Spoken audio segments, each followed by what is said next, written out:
तो guys last video में हमने देख लिया कि बैगो वर्ड्स क्या होते हैं। अब इस वीडियो में हम देखते हैं कि उसके एडवांटेजेस डिसएडवांटेजेस क्या हैं और उसकी इंप्लीमेंटेशन होगी कैसे। तो सबसे पहले बात करते हैं कि इसकी एडवांटेजेस क्या होंगी। इसकी सबसे पहली एडवांटेज ये है कि इसकी इंप्लीमेंटेशन काफी इजी है। तो दूसरी ओर इसकी सबसे पहली डिसएडवांटेज ये है कि इसमें ओवरफिटिंग का इशू आता है। जैसे हमने वन हॉट एनकोडिंग भी पढ़ी थी, उसमें भी ओवरफिटिंग का इशू था और आपने वन हॉट एनकोडिंग में देखा था कि एमएल को फिक्स्ड इनपुट चाहिए होती है, बट वन हॉट एनकोडिंग में फिक्स्ड इनपुट नहीं होती। और बैग ऑफ वर्ड्स में ये इसकी एडवांटेज है क्योंकि बैग ऑफ वर्ड्स हमें फिक्स्ड इनपुट प्रोवाइड करता है। वन हॉट एनकोडिंग में अगली डिसएडवांटेज थी ओओवी की, जो कि है आउट ऑफ वोकैबुलरी, जो कि बैग ऑफ वर्ड्स की भी डिसएडवांटेज। इसके बारे में आपको मैंने बताया था कि ट्रेनिंग सेट में जो सी वोकैबुलरी हमने यूज की है उसके अलावा कोई और वोकैबुलरी आ जाती है तो फिर वो आउट ऑफ वोकैबुलरी हो जाती है। इसके अलावा वन हॉट एनकोडिंग में connection and importance of words not getting captured का भी एक डिसएडवांटेज था, जो कि बैग ऑफ वर्ड्स का भी डिसएडवांटेज है क्योंकि बैग ऑफ वर्ड्स कनेक्शन और इंपॉर्टेंस नहीं बता पाता दो वर्ड्स के बीच का। बैग ऑफ वर्ड्स का आखिरी डिसएडवांटेज ये आता है कि वर्ड्स का ऑर्डर ही चेंज हो जाता है। ये तो बात होगी एडवांटेजेस एंड डिसएडवांटेज की। इसके बाद आता है इसका implementation part. Bag of words को इंप्लीमेंट करने के लिए आप स्टेमिंग और लेमेटाइजेशन का यूज कर सकते हो। मैं सबसे पहले स्टेमिंग का यूज कर रहा हूँ, उसके बाद हम बात करेंगे लेमेटाइजेशन से कैसे हम इंप्लीमेंट कर सकते हैं। तो अगर आपको नहीं पता कि स्टेमिंग एंड लेमेटाइजेशन क्या होती है तो फिर इसी प्लेलिस्ट में आप देख सकते हैं। अब आपको ये पता ही होगा कि स्टेमिंग करने के लिए हमारे पास एक कॉर्पस होना चाहिए, मतलब एक पैराग्राफ होना चाहिए। तो इसी कॉर्पस के लिए हम डिजिटल दारू के ही अबाउट सेक्शन का टेक्स्ट लेंगे और इस पैराग्राफ को हम कॉर्पस नाम के वेरिएबल में स्टोर कर लेंगे। अब हमारे पास ये एक डाटा है जिसपे हम स्टेमिंग अप्लाई करेंगे। इसके बाद सबसे पहला स्टेप हमारे पास आ जाता है कि इंपोर्ट एंड डाउनलोड रिसोर्सेज। तो सबसे पहले हम एनएलटीके के सारे रिसोर्सेज को इंपोर्ट कर लेंगे। उसके बाद पंक्चुएशन एंड स्टोवर्ड्स को डाउनलोड कर लेंगे। इसके बाद पोर्टर स्टेमर एंड स्टोवर्ड्स को इनिशियलाइज करेंगे। यहाँ पे आप देख सकते हैं कि स्टोवर्ड्स में हमने इंग्लिश के वर्ड्स लिए हैं क्योंकि जो सा हमारा पैराग्राफ है, जो सा हमारा कॉर्पस है वो इंग्लिश लैंग्वेज में है। उससे अगला स्टेप हमारा प्री प्रोसेसिंग का आता है। जैसे आपको पता ही है कि बैग ऑफ वर्ड्स में सबसे पहले हम लोअर केस में कन्वर्ट करते हैं, उसके बाद हम स्टोवर्ड्स को रिमूव करते हैं, उसके बाद स्टेमिंग करते हैं। तो यहाँ पे सबसे पहले हम लोअर केस में कन्वर्ट कर रहे हैं। यहाँ पे हमने एक फॉर लूप लगाई है जिसमें सारे टोकन्स को चेक किया जा रहा है और देखा जा रहा है कि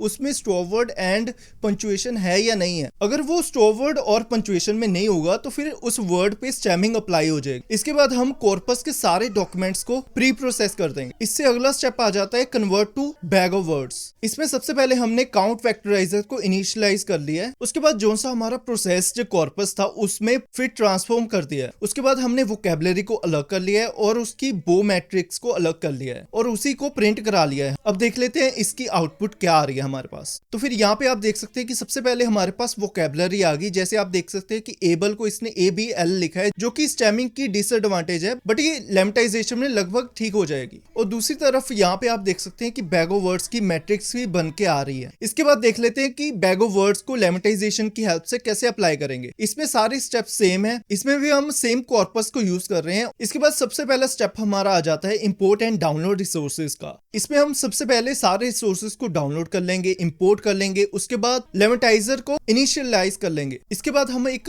हेल्पर फंक्शन बनाएंगे जिसमें एडजेक्टिव, नाउन, वर्ब और एडवर्ब को डिफाइन कर देंगे। जैसे आपको पता ही है कि लेमेटाइजर इन सारे फंक्शन को यूज करता है। इससे अगला स्टेप आ जाता है हमारा प्री प्रोसेसिंग का। सबसे पहले हम लोअर केस में कन्वर्ट करेंगे, उसके बाद हम लेमेटाइजर को अप्लाई करेंगे। यहाँ पे हमने एक फॉर लूप लगाई है जिसमें हर एक टोकन चेक होगा कि वो स्टॉप वर्ड में है या नहीं है और वो पंक्चुएशन में है या नहीं है। इन दोनों में नहीं होगा तो फिर उस पे लेमेटाइजर लग जाएगा। उसके बाद हमने कॉर्पस के सारे डॉक्यूमेंट पे ये प्री प्रोसेसिंग कर दी है। उससे अगला स्टेप हमारा आ जाता है कन्वर्ट टू बो। यहाँ पे हम सबसे पहले काउंट वेक्टराइजर को इनिशियलाइज कर लेंगे। उसके बाद जो सा हमारा लेमेटाइज कॉर्पस है उसको फिर ट्रांसफॉर्म कर लेंगे। उसके बाद वोकैबुलरी और बो मैट्रिक्स को डिफाइन करके उसे प्रिंट करा लेंगे। अब देख लेते हैं इसकी आउटपुट क्या आती है। यहाँ पे एबल सही लिखा हुआ है, हालांकि स्टेमिंग में एबल वर्ड सही प्रिंट नहीं हुआ था। ऐसे ही हमारी सारी वोकैबुलरी आ गई। उसके बाद बैग ऑफ वर्ड्स की मैट्रिक्स भी प्रिंट हो चुकी है। यहाँ पे आप काउंट वेक्टराइजर की डिस्क्रिप्शन देख सकते हैं। इसका लिंक मैं आपको बायो में दे दूंगा, आप वहां से देख सकते हैं। यहाँ पे आप देख सकते हैं कि आप लोअर केस को यहीं से यूज कर सकते हैं और प्री प्रोसेसर को, टोकनाइजर को,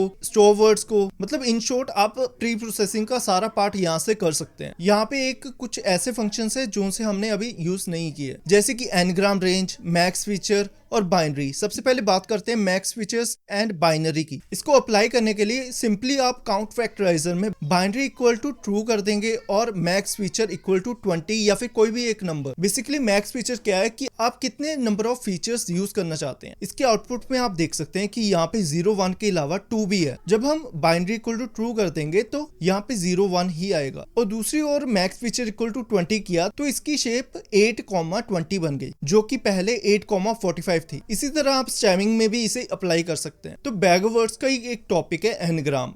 आपने मैथ्स में भी पढ़ा होगा 1 2 3 एंड सो ऑन एन तक। वैसे ही एनग्राम में unigram, bigram, trigram and so on. इसको समझाने के लिए मैंने यहाँ पे एक एग्जांपल ली है। इसमें मैंने 2 डॉक्यूमेंट लिए, follow us on Instagram, also like this video. तो सबसे पहले हम स्टॉप वर्ड्स को रिमूव कर देंगे, जो कि है अस, ऑन, ऑल्सो, दिस। तो फिर जब हमने इसको रिमूव किया तो फिर इसकी बैग ऑफ वर्ड्स हमारे पास आ गई, क्योंकि यहाँ पे आप देख सकते हैं कि डॉक्यूमेंट 1 पे हमारे पास फॉलो एंड इंस्टाग्राम है पर लाइक वीडियो नहीं है। तो फिर यहाँ पे 1 1 0 0 आ गया।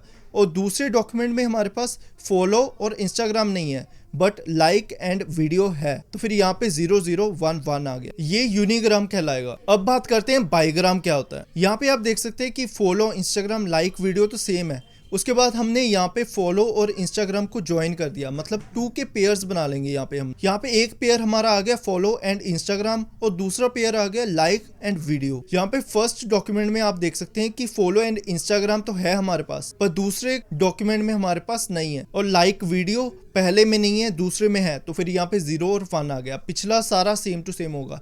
ये होगा बाईग्राम। और इसी तरह अगर हमारे डॉक्यूमेंट में ट्राईग्राम बन सकता है तो फिर ट्राईग्राम भी हो सकता है, 4 ग्राम, 5 ग्राम। एक और एग्जांपल लें तो फिर यहाँ पे हमारे पास 2 डॉक्यूमेंट है, NLP इज गुड एंड दूसरा है NLP इज नॉट गुड। तो फिर पहले डॉक्यूमेंट में हमारे पास NLP एंड गुड है बट नॉट नहीं है। तो फिर यहाँ पे आ जाएगा 1 0 1। और हमारे दूसरे डॉक्यूमेंट में NLP नॉट गुड है तो फिर यहाँ पे तीनों पे 1 1 1 आ जाएगा। उसके बाद बात आती है बाईग्राम की। तो फिर पिछला तो सारा सेम रहेगा और बाईग्राम के लिए 2 वर्ड्स का पेयर बनाना पड़ेगा। तो फिर यहाँ पे हम सबसे पहले NLP एंड गुड का बना लेंगे।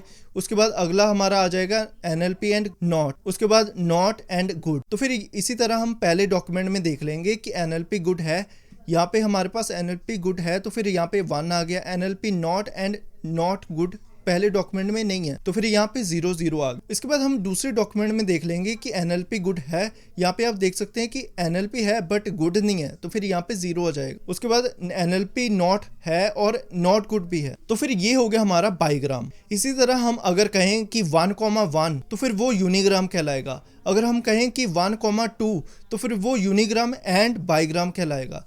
अगर हम कहें कि 1,3 तो फिर यूनिग्राम, बाईग्राम और ट्राईग्राम तीनों यूज करेंगे। और अगर हम कहें कि 2,3 तो फिर वहां पे हम यूनिग्राम को नहीं यूज करेंगे, उसके अलावा हम बाईग्राम और ट्राईग्राम को यूज करेंगे। अब बात करते हैं कि इसकी इंप्लीमेंटेशन कैसे होगी। तो हमने देखा था कि काउंट फैक्टराइजर में हमने बाइनरी एंड मैक्स फीचर को यूज किया था। इसी में हम एनग्राम रेंज लिख देंगे। जैसे हमने यहाँ पे एग्जाम्पल लिया 1,2 का, मतलब यहाँ पे यूनिग्राम और बाईग्राम यूज करेंगे हम। तो इसके आउटपुट आप देख सकते हैं कि यहाँ पे इसने यूनिग्राम और बाईग्राम यूज किया है, जो कि हमारी रिक्वायरमेंट थी। और इसी में अगर मैं इसकी रेंज चेंज करके 1,2 से 2,2 कर दूं, ये यहाँ पे ओनली बाईग्राम यूज कर रहा है। तो गाइस ये तो बात हो गई बैग ऑफ वर्ड्स की। अगर आपको जानना है कि TF IDF क्या होता है तो आपकी स्क्रीन पे वीडियो आ रही होगी, उसको क्लिक करके आप देख सकते हैं।